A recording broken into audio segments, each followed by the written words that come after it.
नमस्कार, स्वागत है आप सभी का एनएफ न्यूज पर। मैं हूं आपके साथ रोहित। ईरान और इजराइल का युद्ध इस वक्त भीषण रूप ले चुका है। लगातार इजराइल ईरान पर अटैक कर रहा है, ईरान भी जवाबी कार्रवाई करने की कोशिश कर रहा है, लेकिन इजराइल के सामने ईरान कमजोर पड़ रहा है। और यही वजह है कि ईरान अब एक ऐसी सेना तैयार करने की कोशिश कर रहा है जिसमें दुनिया भर के तमाम मुस्लिम देश साथ हों और इस्लामिक सेना बनाई जाए ताकि इजराइल से लड़ाई लड़ी जा सके। ना सिर्फ इजराइल से बल्कि दुनिया में जहां पर भी मुस्लिम देशों पर अत्याचार हो वहां पर ये इस्लामिक सेना मोर्चा संभाल ले और सामने वाले को जवाब दे दे, ऐसा सोचा गया है। अब क्या है इस्लामिक सेना, इस्लामी सेना में क्या कुछ हो सकता है और मकसद क्या है इनका और किस चीज की बात ईरान कर रहा है, इसी पर चर्चा करेंगे। मेरे साथ हैं वरिष्ठ पत्रकार पंकज प्रसून। चर्चा की शुरुआत करें उससे पहले आपको थोड़ी सी जानकारी इसके बारे में पूरी तरीके से दे देते हैं। ईरान बनाएगा इस्लामिक सेना। इजराइल के हमलों से डरे ईरान की ये नई प्लानिंग फिलहाल बताई जा रही है कि वो अब इस्लामिक सेना बनाने की तैयारी कर रहा है। ईरानी अधिकारी ने इस्लामिक सेना बनाने की मांग की है और एक इंटरव्यू के दौरान ये ईरानी अधिकारी ने यह बात कही। तुर्की, सऊदी, पाकिस्तान से मिलकर इस्लामिक सेना बनाने की प्लानिंग ईरान कर रहा है और इजराइल से लड़ने के लिए इस्लामिक सेना बनाने का यह प्लान तैयार किया जा रहा है क्योंकि इजराइल बहुत खूंखार तरीके से हमले कर रहा है। इजराइल से लड़ने के लिए इस्लामिक सेना बनाने का ये प्लान जो हमने बताया हो रहा है। इस्लामिक रिवोल्यूशनरी गार्ड कॉर्प्स के अधिकारी मोहसिन रेजाई ने ये प्रस्ताव फिलहाल रखा है और उन्होंने एक इंटरव्यू के दौरान ये बात कही इस्लामिक सेना बनाने की। इस्लामिक आर्मी बनाकर इजराइल से लड़ना होगा, मोहसिन रेजाई का ये बयान फिलहाल आया है। मुस्लिम देश अब एकजुट नहीं हुए तो हर किसी का यही हाल होगा। इसके पीछे उन्होंने बताया कि गाजा का जो हाल हुआ, पाकिस्तान का हुआ, वही हाल सबका होगा अगर एकजुट ना हुए मुस्लिम देश तो। रेजाई ने ईरानी मीडिया को दिए इंटरव्यू में इस्लामिक आर्मी बनाने की बात कही है। तो अब यह जानना जरूरी है कि इस्लामी सेना में क्या कुछ हो सकता है और कैसे यह सेना बनाई जा सकती है। इस्लाम के सिद्धांतों पर आधारित होगी यह सेना, जिस तरीके का कॉन्सेप्ट तैयार किया गया है। सैनिकों को इस्लामी शिक्षा और मकसद के अनुसार ढाला जाएगा, ऐसा बताया जा रहा है। मतलब जो सैनिक तैयार किए जाएंगे उन्हें पूरी तरीके से इस्लामी शिक्षा दी जाएगी। यह सेना इस्लामी कानून के मुताबिक काम करेगी। मतलब आप समझ सकते हैं कि शरिया कानून के मुताबिक इस्लाम के लिए दुनिया में एक खास लक्ष्य प्राप्त करना मकसद होगा इस इस्लामिक सेना का, जो अभी तक कॉन्सेप्ट तैयार हुआ है। इस्लामी देशों की रक्षा करना, इस्लाम को बढ़ाना, इस्लामी शासन स्थापित करना इस सेना का पूरे तरीके से प्लान होगा। इस सेना का प्रभाव क्षेत्रीय और वैश्विक स्तर पर होगा। मतलब कि ये सेना जो प्रभाव डालेगी वो वैश्विक स्तर तक डालेगी और अपने क्षेत्र में जहां रहेगी वहां पर तो ये काम करेगी। पंकज जी, इस्लामी सेना कोई बड़ा मकसद या फिर इजराइल का डर? ना कोई मकसद है, ना डर है, ना बनेगा।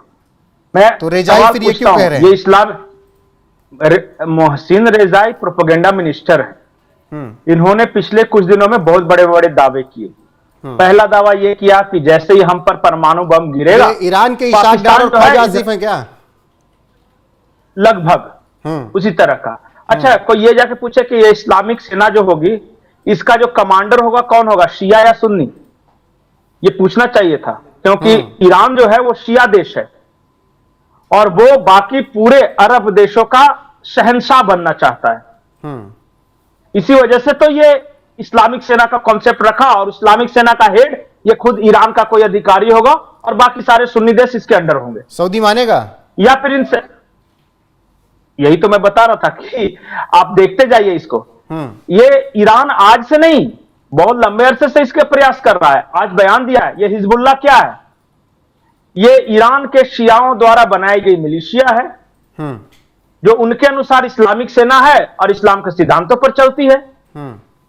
लेकिन क्या कोई भी दूसरे देश ने हिजबुल्लाह को ज्वाइन किया? किसी सुन्नी देश ने नहीं।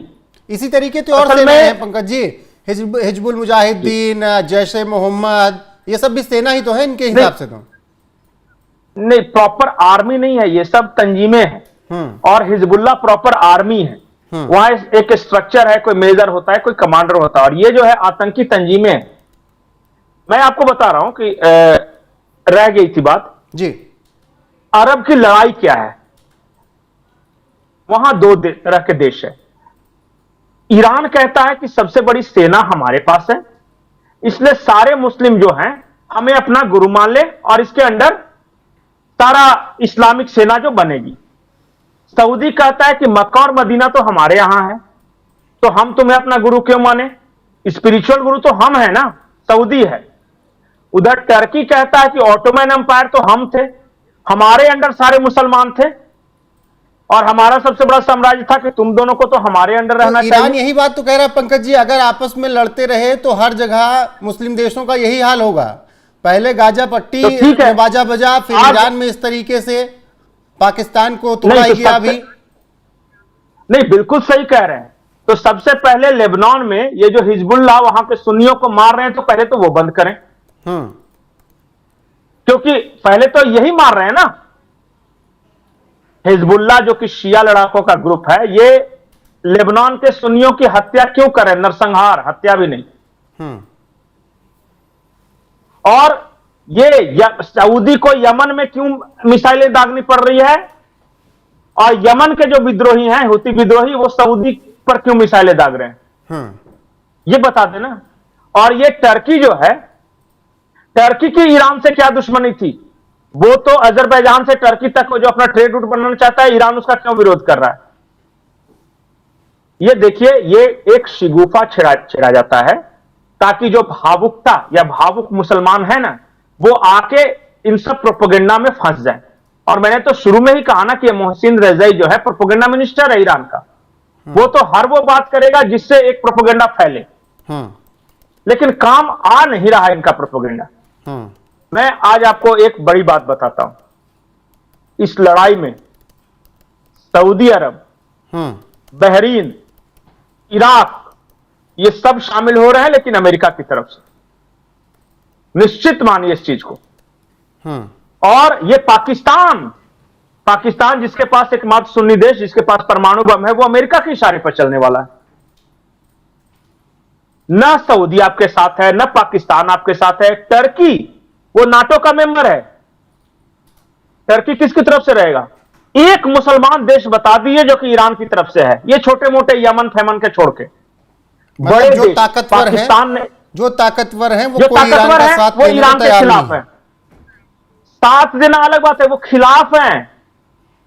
जैसे टर्की नाटो का मेंबर रहते हुए कैसे वो अमेरिका और यूरोप की सेनाओं के अपोज में जाएगा? वो नहीं जा सकता ना, वो नाटो का सदस्य है टर्की। पाकिस्तान में इसके इतनी हैसियत फील्ड है नहीं मार्शल, कि वो अमेरिका से बगावत कर दे। अरे भाई उसके फील्ड मार्शल, सबसे बड़े कमांडर आर्मी के, वो अमेरिका में बैठे हुए हैं। ये समझ में नहीं आ रहे। अगर ईरान का साथ देना होता तो ईरान से बात कर रहे होते ना, कि डोनाल्ड ट्रंप के यहां वो लंच का मजा ले रहे होते। ये समझे ना। सऊदी ने तो खास करके बिल्कुल डिक्लेयर कर दिया है। और अच्छा, एक बात और, ईरान ने एक और प्रोपेगेंडा फैलाया था कि जितने मुसलमान देश हैं वो इजराइल के साथ अपने संबंध खत्म कर लें। एक देश ने खत्म किया ईरान के कहने पर। एक देश, सिंगल कंट्री नहीं ना। ये सऊदी, ये कतर, ये सब इब्राहिम कल अकॉर्ड साइन करने के लिए बैठे हुए, कर भी लिया है कुछ ने, और कुछ तैयार है। जॉर्डन तैयार है, सीरिया तैयार है। अरे अब तो कट्टरता से आगे बढ़ रहे हैं सब मुस्लिम देश। ये इसलिए तो मैं बोल रहा हूं कि ये तो एक नैरेटिव है ना ईरान का। और आ जाते हैं कुछ लोग, इसके चक्कर में आ जाते हैं, लेकिन वो आम लोग हैं, वो किसी देश की सरकार नहीं है। जैसे भारत में भी कुछ लोग नारे लगा रहे हैं कि हाय हाय ईरान के साथ हम देंगे, हम मुसलमान हैं वगैरह।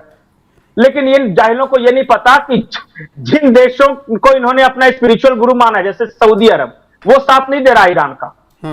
कोई भी बड़ा देश ईरान का साथ नहीं दे रहा है। मुस्लिम देश ईरान का साथ कौन दे रहा है? तो रशिया, चाइना, इन जैसे तानाशाह, जहां पे कोई दूसरी सरकार बन ही नहीं सकती। नॉर्थ कोरिया, तो तानाशाही मुल्क जो है वो ईरान के साथ दे रहे हैं। और जो मुस्लिम देश हैं वो अमेरिका का साथ दे रहे हैं, इजराइल का साथ दे रहे हैं। यही तो लड़ाई है ना पूरी। तो फिर ये जो ये इस्लामिक सेना बनाने का कॉन्सेप्ट है, ये केवल बातें हैं? ये नहीं, उनका प्रोपेगेंडा है। वो अपनी तरफ से नैरेटिव सेट करने की कोशिश कर रहे हैं।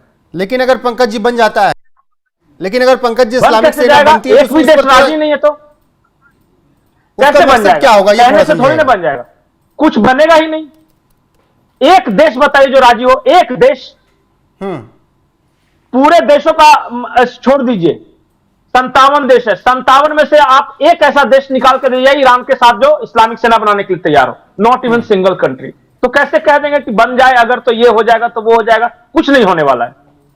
लेकिन ये जो कट्टरपंथी है वो बर्बाद होंगे। ठीक है, मैं मान रहा हूं कि चलिए ईरान के अधिकारी जो कह रहे हैं, रेजाई जो कह रहे हैं कि वो बड़बोलापन है, लेकिन फिर भी अगर इसमें 100 में से मैं 0.01% भी अगर मानूं, अगर जो बताया जा रहा है कि इस्लामिक सेना का मकसद बहुत बड़ा होगा, दुनिया में इस्लाम को स्थापित करना होगा और सरिया के हिसाब से चलने वाले सैनिक होंगे, ये कौन थोड़ा समझाएगा, ये क्यों होगा?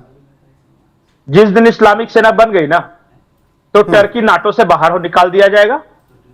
पाकिस्तान पर इजराइल, अमेरिका, इंडिया मिलकर इतना बम मारेगा कि स्टोनेज में पहुंच जाएंगे वो पाषाण युग में। और जो इधर के जो मुस्लिम देश है, इंडोनेशिया, मलेशिया वगैरह, उनकी सेना यहां अरब तक पहुंच ही नहीं पाएगी। वो थाईलैंड और सिंगापुर यही सबसे आसपास उलझ के रहेंगे। ये स्थिति है।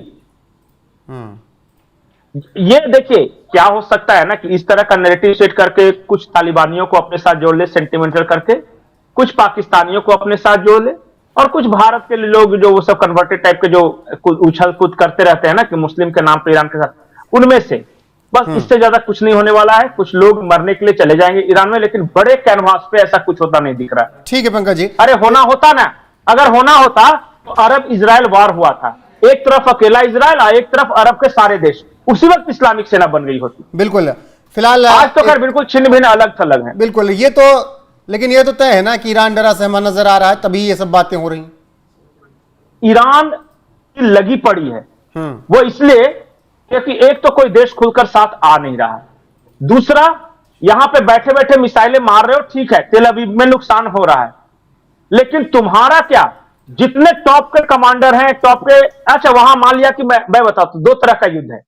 एक मिसाइल मार रहा है, वहां के बिल्डिंग पे गिर रही है, आम लोग मर रहे हैं, ये, और दूसरी तरफ इजराइल जो मार रहा है वो सिलेक्टेड टारगेट्स, जैसे सीडीएस को, न्यूक्लियर साइंटिस्ट को, जो दूसरा सीडीएस बनाया ना ईरान ने, उसको भी मार डाला।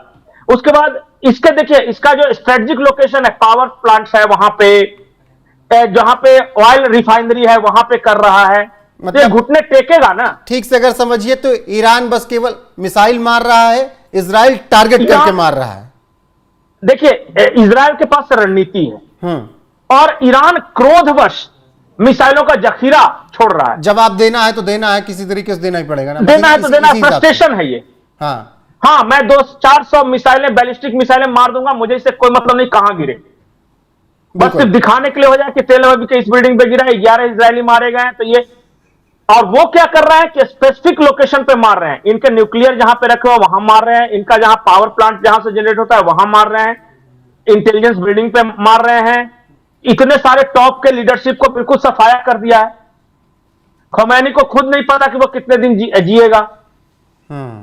तो ये दोनों तरफ से युद्ध में यही फर्क है बेसिक। ठीक है पंकज जी, और इसी बीच ये बातें ईरान के अधिकारियों की तरफ से कही जा रही हैं कि आइए दुनिया के इस्लामिक देश मिलिए, इस्लामिक सेना बनाया जाए, उसका मकसद क्या है, किस तरीके से होगा, वो हमने आपको विस्तार से बता दिया। पंकज जी ने भी उस पर बताया कि ये केवल शगुफा है, ये केवल बातें हैं और ऐसा संभव होता हुआ नहीं दिख रहा है।